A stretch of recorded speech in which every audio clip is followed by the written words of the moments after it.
Hello students, welcome back to my YouTube channel. और आज के क्लास में हम पढ़ाएंगे क्लास 10 का मैथ्स, जो सीबीएसई के बोर्ड से सीबीएसई बोर्ड के स्टूडेंट्स के लिए है। और आज का चैप्टर है हमारा 2, और जिसका नाम है हमारा पॉलिनोमियल्स। इसमें हमारा 1-2 क्लासेस हम करा दिए हैं, जिसमें कि हम पूरा इसके बारे में डिस्क्राइब कर चुके हैं, एक एक्सरसाइज भी बनवा चुके हैं, और 2.2 का फर्स्ट पार्ट भी हो गया है। आज इसका सेकंड पार्ट हम सॉल्व करेंगे, ठीक है। तो सेकंड पार्ट को जब सॉल्व करेंगे तो इसमें हम फर्स्ट नंबर का जो क्वेश्चन है उसमें 2 क्वेश्चन हम सॉल्व कर चुके हैं, और आज हम उसी का क्वेश्चन नंबर 3 को सॉल्व करेंगे।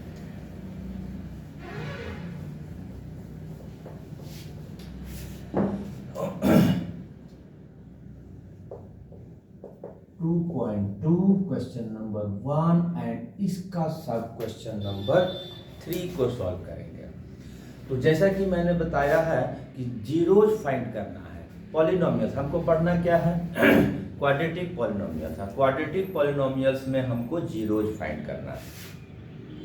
ये भी हम बता चुके हैं कि सबसे पहला काम है मेरा फैक्टराइज करना, और उसके बाद हम उसमें से जीरोज फाइंड करेंगे, ठीक है। तो थर्ड क्वेश्चन क्या है हमारा, 6x² -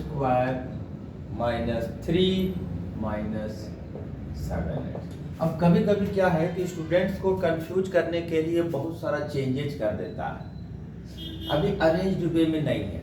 अभी इसको अगर डायरेक्ट कोई स्टूडेंट सॉल्व करने का प्रयास करेगा तो नहीं होगा। अरेंज्ड वे क्या होता है कि जो अल्फाबेट है, वेरिएबल्स है, उसका पावर डिक्रीजिंग ऑर्डर में होना चाहिए। दैट मीन्स हमको 6x² फर्स्ट में होना चाहिए, 7x सेकंड में होना चाहिए, और जो कांस्टेंट है वो थर्ड में होना चाहिए। तब ये जाकर हम इसको सॉल्व कर सकते हैं, और ये इसका स्टैंडर्ड फॉर्म कहलाता है। अब जब हम इसको फैक्टराइज करेंगे तो हमने क्या बोला है, फर्स्ट एंड लास्ट नंबर को मल्टीप्लाई करना है। इसका नंबर और इसका नंबर को मल्टीप्लाई करेंगे, क्या आएगा, 6 × 3 आएगा 18, और इसको हम मल्टीप्लाई के फॉर्म में लिखेंगे, सिर्फ 2 नंबर के मल्टीप्लाई के फॉर्म में लिखेंगे, प्रोडक्ट ऑफ 2 नंबर के फॉर्म में लिखेंगे। तो एक तो इसका होता है 1 × 18, 2 × 9, 3 × 6। एज पॉसिबल एज जितना भी हमको होगा वो हम लिख लेंगे, और उसी का जो 2 नंबर का जो पेयर बन रहा है, उसी से हमको ये मिडिल टर्म को हमको स्प्लिट करके 2 भाग करना है। तो अभी हम देखते हैं कि एक चीज और ध्यान देने का बात हम बताए हैं कि अगर कांस्टेंट टर्म में जो साइन है वही करके ये स्प्लिट होगा। तो यहाँ पर क्या है, माइनस का साइन है, और जब ये माइनस का साइन है तो बीच वाले टर्म को हम माइनस के फॉर्म में ही हम स्प्लिट करेंगे। तो सीधा सा हम माइनस वाला ही चेक करेंगे। 18 से 1 - 17 नहीं आया, 9 से 2 - 7 आ गया, ठीक है। तो हम कौन सा अप्लाई करेंगे, ये वाला 2 नंबर वहीं से चुनना है, और जिससे कि हम इसको स्प्लिट करेंगे 2 भाग में। तो अब यहाँ पर क्या आ रहा है, माइनस करके आ रहा है, इसीलिए हम भी इसको ब्रैकेट के अंदर माइनस करके लिखेंगे, और उसके बाद हम इसका ब्रैकेट को रिमूव करेंगे, ठीक है।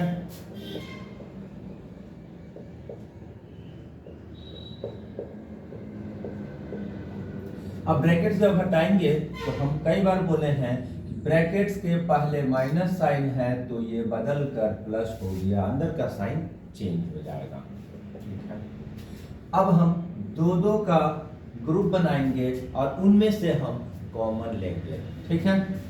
तो इन दोनों में क्या कॉमन हो रहा है, 3 से दोनों डिवाइड हो रहा है, 3 कॉमन ले लिए, x दोनों में है इसलिए x भी ले लिए कॉमन, ठीक है। Bracket start. अब डिवाइड करके जो बचेगा अंदर में लिखते जाना। 3 से डिवाइड हुआ, 3 × 2 = 6, x² को x से डिवाइड करेंगे, x बचेगा। 3 से डिवाइड करेंगे 3 आएगा और x डिवाइड होके कट जाएगा। ठीक है,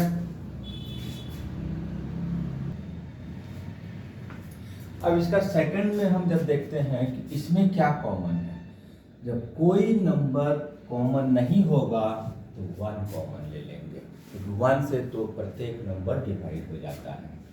तो यहाँ आएगा हमारा 2x, यहाँ आएगा 3।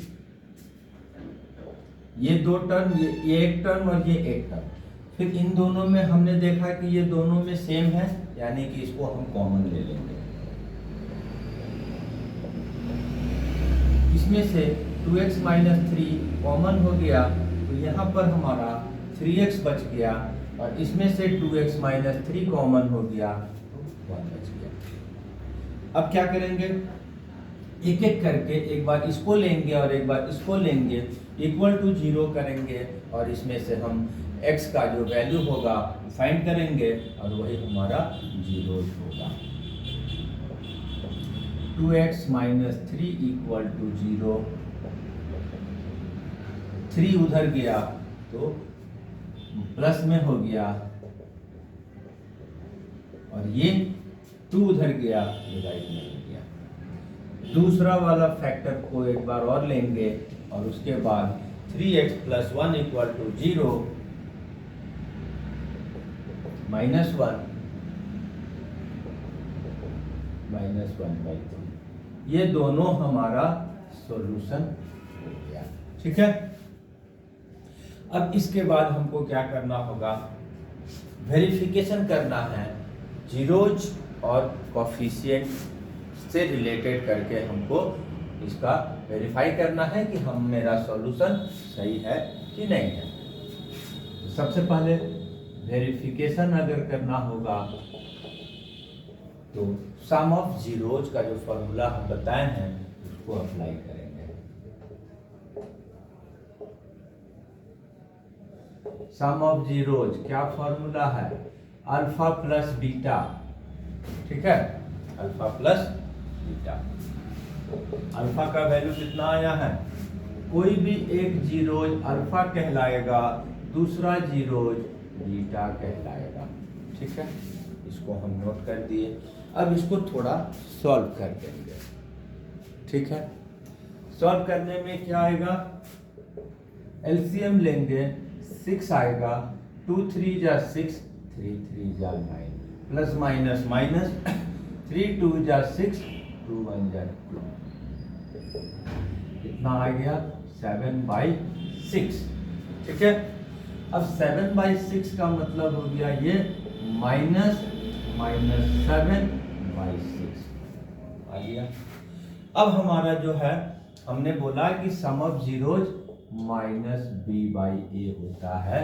अब यहाँ पर हमारा प्रूफ हो गया, और वर्ड्स में भी लिख सकते हैं, coefficient of x and coefficient of x²। Verified हो गया एक का। अब प्रोडक्ट वाले में भी अप्लाई करके हम वेरीफाई कर देंगे।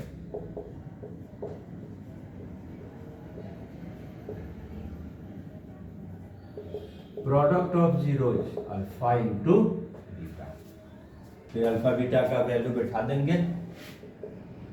अल्फा का है 3/2, बीटा है -1/3। ठीक है, कट रहा है, काटेंगे नहीं क्योंकि हमको उसमें रिलेट करना है। ठीक है, तो यहाँ पर हमारा हो गया -3 और ये 6। फिर यहाँ पर क्योंकि हमारा c/a, alpha plus alpha into beta का वैल्यू क्या होता है, c/a, और आ गया c की वैल्यू -3, a की वैल्यू 6 आ गया।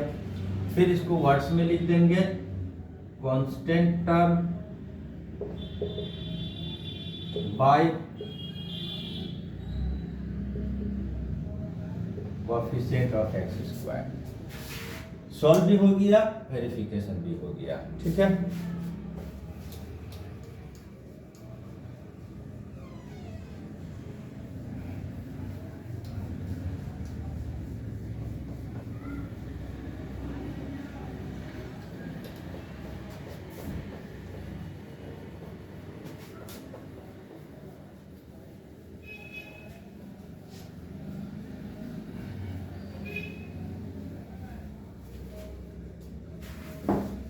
क्वेश्चन नंबर 4 इसका।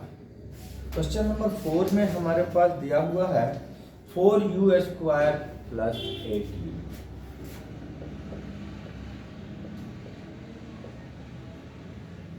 हम बताए हैं कि सबसे पहला काम है फैक्टराइज करना, और 3 से 4 तरह से फैक्टराइजेशन होता है। जैसा एक्सप्रेशन उस तरह से फैक्टराइजेशन। तो यहाँ पर हमारे पास 3 टर्म नहीं दिया हुआ है, तो एक और मेथड होता है कॉमन लेकर फैक्टराइज किया जाता है फर्स्ट में ही। तो यहाँ से 4 दोनों में है, u दोनों में है, मतलब 4 से दोनों डिवाइड हो रहा है, u से दोनों डिवाइड हो रहा है। हम 4u कॉमन ले लिए, तो 4u कॉमन लिए तो यहाँ u बचेगा और यहाँ 2 बचेगा। फैक्टराइजेशन एक लाइन में ही कंप्लीट हो गया। एक बार फर्स्ट फैक्टर को यूज करेंगे तो u equal to 0/4, that is u equal to 0। Second factor को इस्तेमाल करेंगे u plus 2 equal to 0, then u equal to -2। First answer ये, सेकेंड आंसर ये, किसी को अल्फा किसी को बीटा लेकर हम अब आगे समझ लेंगे। कोई भी अल्फा बीटा ले सकते हैं, ये तो हम कई बार बता चुके हैं। अब इसी में हमको वेरिफिकेशन भी करना है, ठीक है। वेरिफिकेशन में सम ऑफ जीरोज होता क्या है, अल्फा प्लस बीटा, ठीक है। अल्फा हमारा यहाँ पर 0 है, बीटा हमारा -2 है। फाइनली ये -2 आ गया। थोड़ा सा अगर इसको हम चेंज करते हैं, थोड़ा सा चेंज करना पड़ सकता है, इससे हमको मैच कराना होगा। तो अभी क्या है कि -2/1, 1 तो नीचे है, लेकिन हमको यहाँ होता है -b/a, मतलब 8 में जाना चाहिए। तो 8 में जाने के लिए हमको क्या करना होगा, 4 यहाँ और 4 यहाँ मल्टीप्लाई करेंगे, और तब हमारा ये आ गया -8 और बाई 4, और जिसका फाइनली सॉल्यूशन हो गया हमारा ये -b/a, और जो हमको चाहिए -b, that means coefficient of x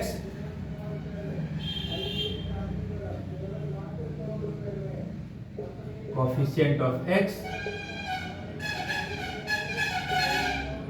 coefficient of x²। Solve हो गया। प्रोडक्ट करके भी करेंगे, प्रोडक्ट ऑफ जीरोज क्या होगा, अल्फा इंटू बीटा। यहाँ क्या है, एक है 0, एक है 1, और ये 0 हो गया। तो ये हमारा हो गया 0 बाई कुछ भी लिख सकते हैं, मान लेते हैं हम 4 भी लिख सकते हैं। तो ये हमारा c/2 भी हो गया, ये भी हमारा आ गया।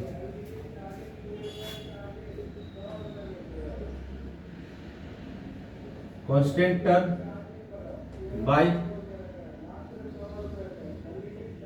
Coefficient of x²। क्लियर है, ठीक।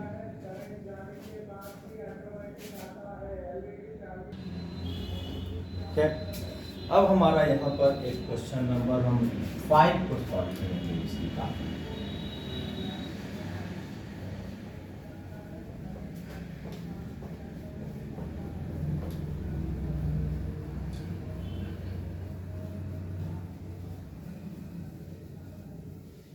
ठीक है, क्वेश्चन नंबर 5 क्या है हमारा, ये t² -15।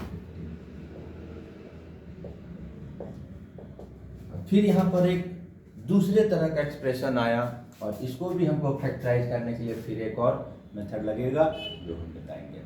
यहाँ पर फॉर्मूला, क्योंकि 2 टर्म है और कॉमन भी नहीं दिखाई दे रहा है, तो यहाँ पर एक फॉर्मूला ये होता है, क्या ये सबको पता है, ठीक है। तो a² - b² में रहेगा, तो a + b × a - b करके हम फैक्टराइज कर देंगे। लेकिन यहाँ माइनस तो बीच में है, लेकिन 15 किसी का स्क्वायर नहीं, स्क्वायर रूट किसी का स्क्वायर नहीं होता। तब क्या करेंगे, रूट 15 लगा देंगे और तब इसको हम स्क्वायर के फॉर्म में लिख सकते हैं। और जब ये कर देंगे तब फिर हमारा ये फॉर्मूला लग जाएगा a plus B into A minus B. ठीक है,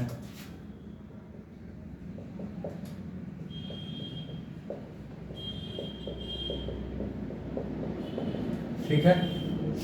अब यहां पर हमारा एक बार इस फैक्टर को लेंगे, इक्वल टू 0 करेंगे, एक 0 निकल जाएगा, इधर जाएगा तो क्या होगा, माइनस रूट 15।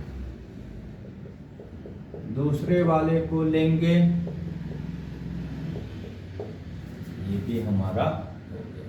तो दो जीरोज हो गया, एक माइनस रूट 15 और एक प्लस रूट 15, एक अल्फा और एक बीटा। जब इसको हम वेरीफाई करेंगे,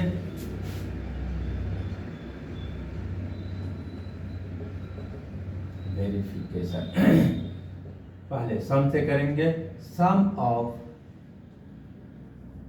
zeros that is equal to alpha plus beta.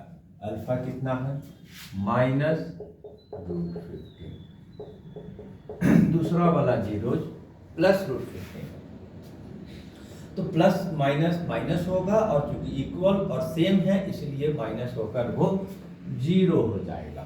ठीक है, अब 0 के नीचे तो हम कोई भी नंबर नोट कर सकते हैं, 1 लिख दिए, हमको यहाँ पर 1 से मतलब है। अब ये हमारा हो गया माइनस बी बाई ए, हो गया। माइनस तो ऐसे भी लगा सकते हैं, 0 में माइनस लगाए प्लस लगाए कोई फर्क नहीं पड़ता है। तो b चूंकि यहाँ पर है नहीं, t है नहीं, तो t का कोफिशिएंट भी 0 हो गया, और इसलिए यहाँ पर b का जो वैल्यू है वो 0 हो गया, और तब ये प्रूफ हो गया। Coefficient of x,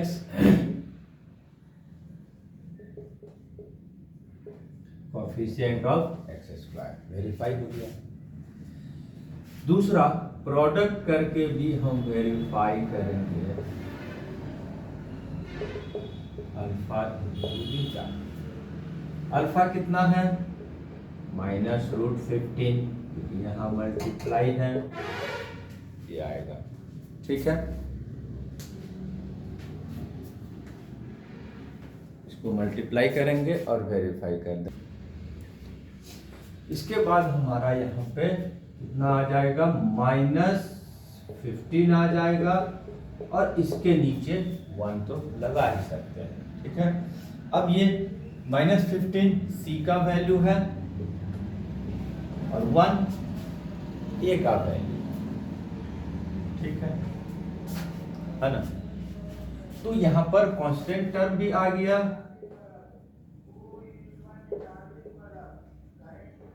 and coefficient of x square भी आ गया। ठीक है, एक क्वेश्चन और बच रहा है, हम उसको भी सॉल्व कर देते हैं। अब तो मे भी समझ में आ गया होगा, और इस तरह का कोई भी क्वेश्चन होगा स्टूडेंट से बन सकता है, लेकिन क्योंकि एनसीईआरटी का प्रॉब्लम्स को हम पूरा सॉल्व कर लेंगे, इसीलिए क्योंकि एक सॉल्यूशन होना चाहिए सारे क्वेश्चन का, तो इसलिए हम क्वेश्चन नंबर 6 को भी सॉल्व करेंगे। 3x square minus x minus 4, फिर ये 3 टर्म वाला है। ठीक है, तो 3 टर्म वाले को फैक्टराइज करने के लिए फर्स्ट एंड लास्ट मल्टीप्लाई किए, हमारा 3 इंटू 4 12 हो गया। अब इसकी जितनी भी तरह का फैक्टर होगा हम लिख लेंगे, 3 इंटू 4, राइट है। अब यहाँ पर फिर कांस्टेंट टर्म में माइनस का साइन है, ये किससे फैक्टराइज होगा, अथवा स्प्लिट करेगा, माइनस करके ही स्प्लिट करना है।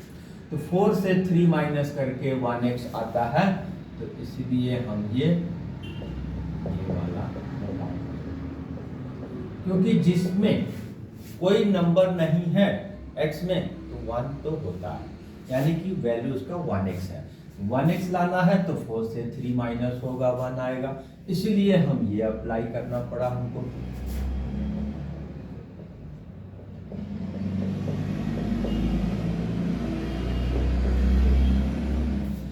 ब्रैकेट हटा दिए, ब्रैकेट के पहले माइनस है, अंदर का साइन बदल गया।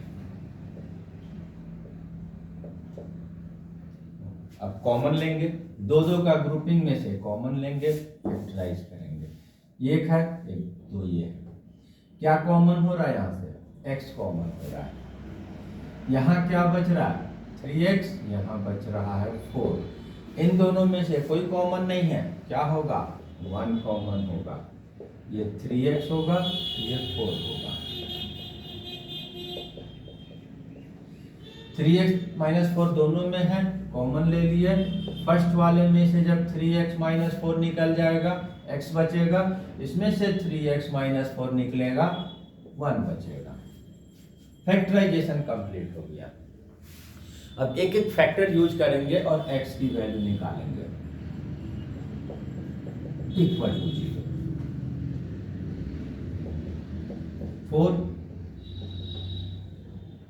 एंड 3 भी जाएगा तो डिवाइड, एक सॉल्यूशन हो गया। दूसरा factor x plus 1 equal to 0, एक ये आंसर हो गया और एक ये आंसर हो गया। ठीक है, अब इसके बाद वेरिफिकेशन। ठीक है, सम ऑफ जीरोज, फॉर्मूला होता है अल्फा प्लस बीटा। अल्फा हमारा कितना है? 4/3 माइनस 1। ठीक है, अब ये चूंकि फ्रैक्शन में है तो एलसीएम लेके बनाएंगे। एलसीएम आया 3, इसके नीचे 1, इसके नीचे 3, 1 एंड 3 का एलसीएम 3, 3 डिवाइड होके कट गया ये 4, और जिसके नीचे 1 होता है तो वो एलसीएम से मल्टीप्लाई कर देते हैं, तो 3 into 1 3 आया हमारा 1/3 प्लस माइनस माइनस हो गया। ठीक है, अब यहाँ पर साइन, यहाँ पर क्योंकि माइनस का लेंगे, माइनस लेंगे, प्लस हो गया, और तब ये हमारा माइनस b/a। हमको माइनस b/, ये सम ऑफ जो प्रोडक्ट है, सम ऑफ जीरोज है, उसके फॉर्मेट में लाना होगा, तो उसके लिए थोड़ा सा कुछ न कुछ ऐड, सब्ट्रैक्ट, मल्टीप्लाई, डिवाइड ये करना पड़ेगा। तो यहाँ पर अब हमारा b का वैल्यू -1 था, आ गया, that is coefficient of x। Coefficient of x, नीचे वाला का वैल्यू 3 है, जो 3x² का कोएफिशिएंट है, ये भी हमारा मैच कर गया। कोएफिशिएंट ऑफ x², सम से तो वेरीफाइड हो गया, प्रोडक्ट से।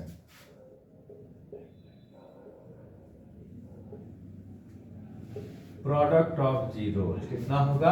Alpha into beta.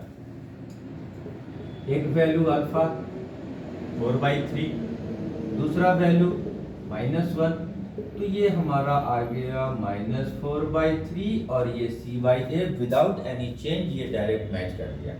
c की वैल्यू -4 है, a की वैल्यू 3 है, मैच कर गया। तो ये चूंकि constant term by coefficient of x²। तो इस तरह से हमारा एक्सरसाइज जो 2.2 हम सॉल्व करना स्टार्ट किए थे।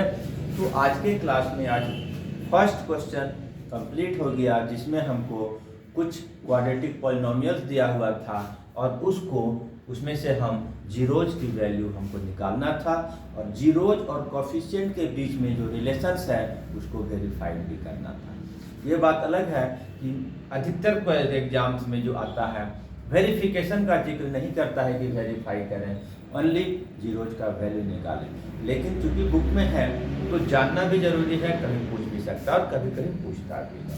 ठीक है, तो आज के क्लास में इतना ही। नेक्स्ट क्लास में नेक्स्ट जो एक्सरसाइज, इसी का एक जो भाग है, जो सेकंड क्वेश्चन बच रहा है, उसको सॉल्व करेंगे। तब तक के लिए थैंक यू एंड धन्यवाद।